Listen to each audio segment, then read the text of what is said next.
So, look, real quick. So they're gonna take a neighborhood like this, all right? That's roughly about 250 units, okay? They're gonna tear it all down. They didn't drain the people out of the money for years and years, probably close to like 70 years, which I think I saw. And they're gonna put about 400 units on there and do the same thing over and over. So that's why it's super, super important that we get the money, we get the funds, we get the credit, so we can be part of these type of plans, right? We got all of these people out here making money off of us, all right? That's where the money at. They really making money off of us when we can get into it and do it ourselves. So take like I said, wherever you're from, this is actually a low income neighborhood, but they're making people rich, right? It don't make no sense to do it. Low income neighborhood making people rich. So it's real value and understanding, the financial gain, getting your credit fixed, and just getting around the right people. You know what I'm saying? Again, this is one of the places where I grew up, and then now I'm looking to, put my own money back into the system so I can make some money out that as well. So I wasn't born here, right? Just like a lot of people, our family took us to our aunt houses. We met everybody else in the neighborhood and stuff like that. And the crazy thing I found out too about growing up, from the projects and out, is it's because we're not exposed as much to credit. We're actually in a better position than we think. Most people that I help with financial knowledge and credit that come from the same place I come from, they ain't even got much on their credit. That's because they never really took advantage of it.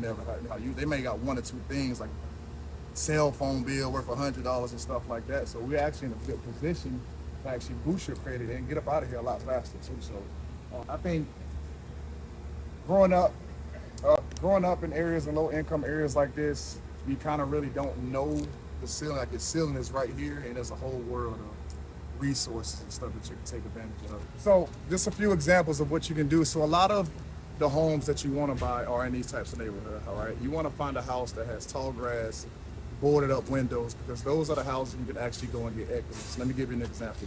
You can go and find a house. If you can look over here too, you can go and find a house. Here's a prime example. These houses right here are what we call remodeled, all right? You see the paint job on the houses, you see the roof on the houses, and you can probably get a house like this for like $40,000, $50,000.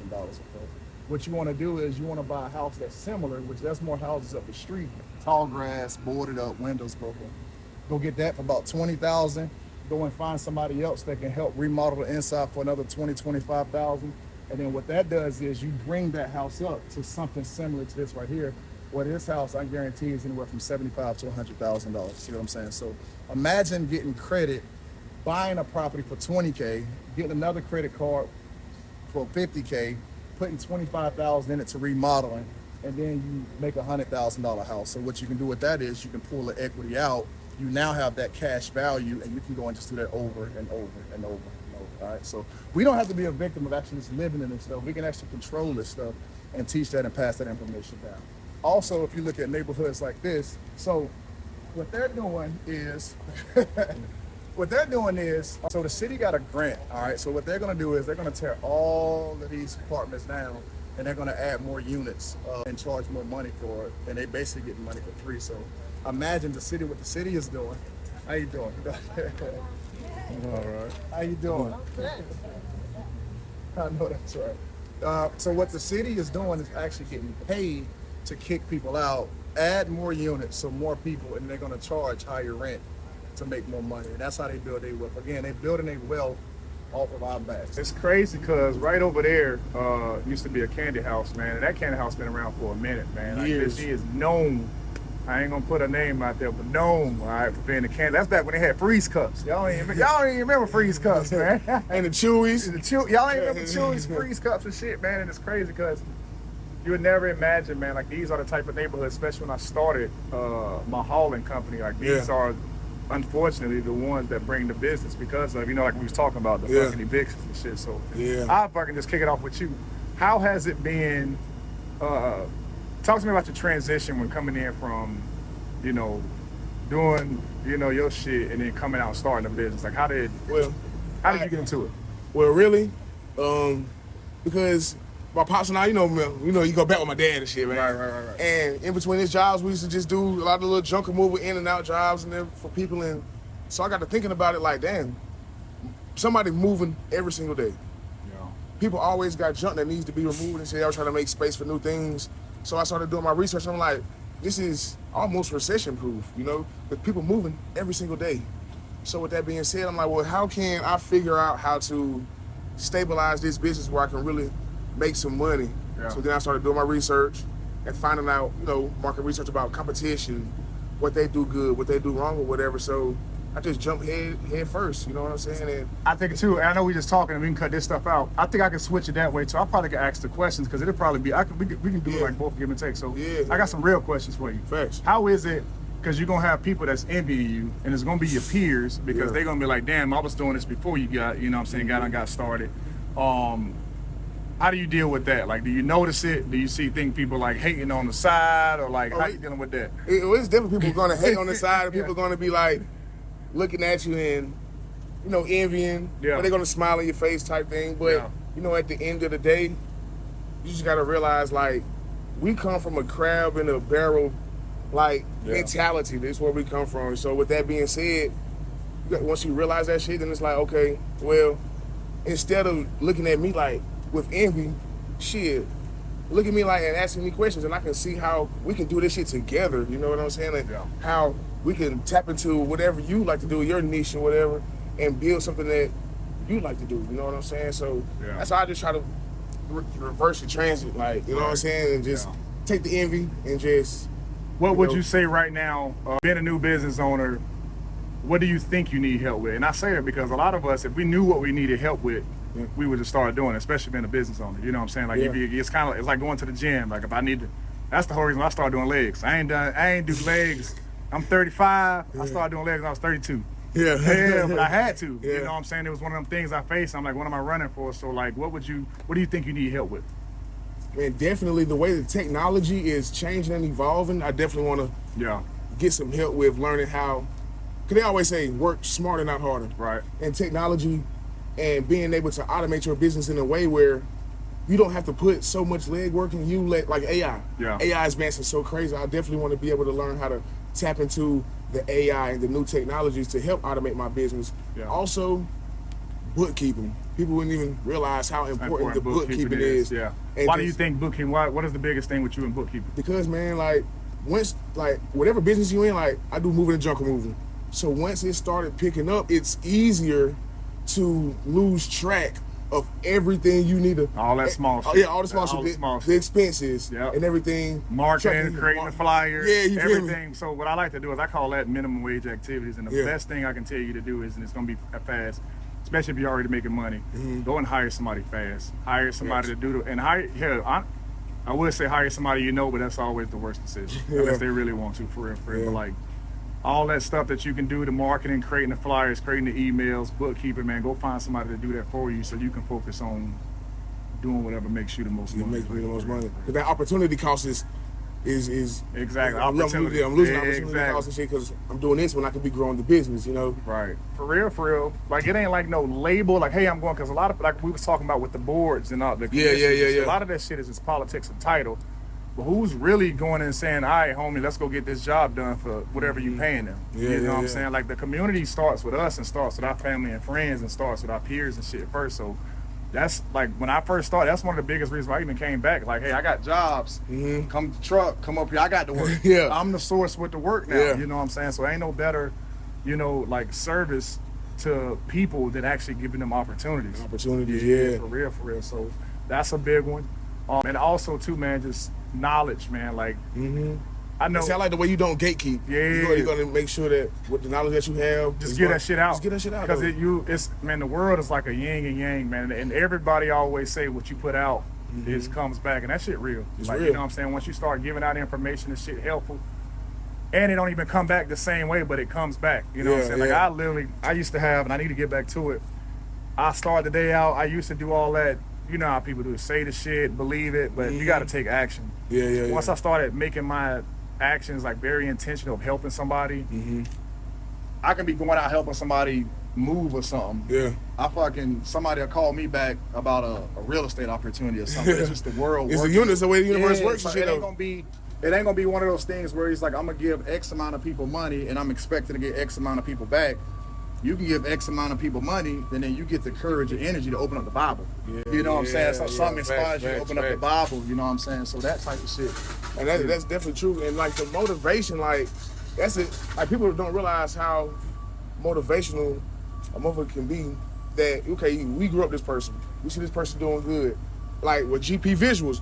I remember we was shooting in the hallway at Atkins, Bro. and I see where it's done came to, like how much it's grew, you know. And I was like, dang, that's motivation. You feel me? Yeah. I see you doing your thing, and that's motivation. Like, shit, I'm ready to get my chip up. I'm ready to go ahead and do the things that I need to do to go ahead and put my family in a position where they can be straight. And I feel like too, even with me just starting the business and not even being 4 months in yet, I feel like I even have motivated some to even just step out there. Go harder. Go harder, like they like hell, like I ain't letting this motherfucker, because it is, and that's what the competition. That's what people need to get competition back to, man. It ain't about danger competition. It's like pushing, like because having that competition gets you out that comfort level. You see what I'm saying? And it push you to get better for real. So that's a fact, though. We push each other to go hard, like, and like what you started from humble beginnings and shit, like in Cleveland, the kid running around, like to where you're at now. Like, what do you feel like is the main thing that holds people back from, you know, entrepreneurship? Because, you know, people have accountability. And I say that shit because in order for you to get the body you want, you know you got to go to the gym. In order for you to start a business and actually start doing, like, scaling and making money, I ain't gonna hold you, Brandon. I don't know if it's just me, but you know what you have to do. Like, you know what you have to do, and you can research pretty much anything, man. So like, we're in the information era. We're in the information era, bro. You can literally look up and find the budget of this, what the grant was for, who's behind it, how do they do it. Chat GPT can be your partner, man. So it's just really that I think it's accountability for real, because motherfuckers know what they have to do. They just scared to do it. They just scared to do it. So. And what do you think keeps people from having a profit mentality and just staying and keeping a paycheck mentality? Because they think that they got to do all the work to make the money, and and that's easy to understand. That kind of like how I was saying about when the junk removal, like you doing all the jobs or you being so involved, you're not gonna make that much money. Just look at it for an example. Let's say like you gotta look at your time versus value. You can probably only do 5 jobs today. 5 jobs a day, 5 jobs tomorrow. Let's call it 5 days, 25 jobs.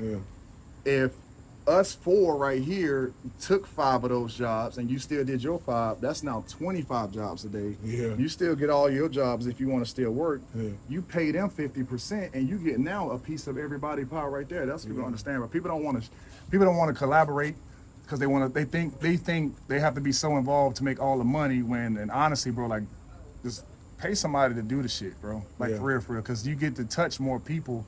You know what I'm saying? Like I said, like us right here, that's 20 jobs because you got the business. You got 20 jobs. You don't need 100% of our money. Pay us. Now you're getting, let's call it 50%. You're getting 50. Now you're getting 10 jobs because it's 20. Now you just got 10 additional jobs and you ain't do nothing.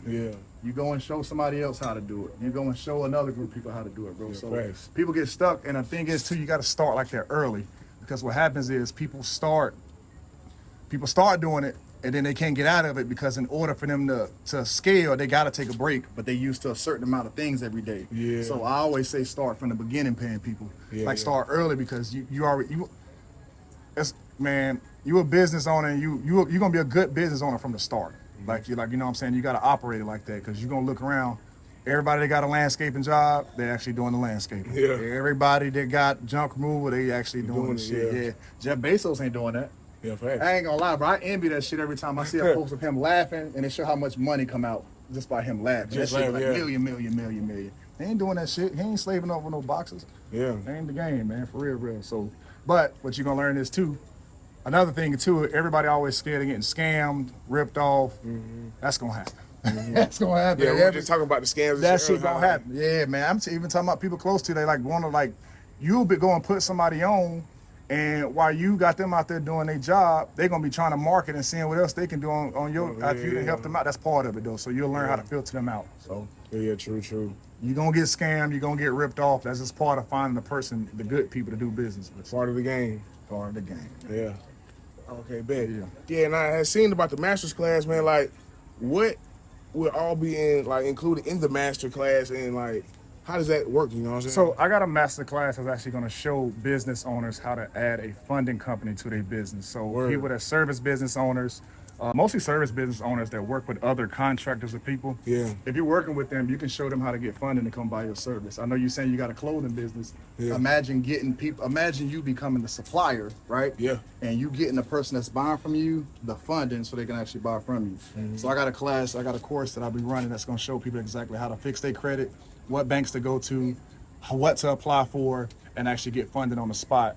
Because there's a few banks that we do with pre-approval. So pre-approvals is you can actually see what you get without getting no hard inquiry. Yeah, You're getting people funded live on a masterclass, Yeah. hundreds of thousands of dollars here. Yeah. So I think it's always good just to have that extra too. Some people that I help out with, they just make it their sole job, but just getting other people funded. A good thing about that is you ain't got to have good credit, because if you know the banks, if you know where to go, if you know the system, and you're getting somebody that's already qualified to get funding, you don't even need to have good credit.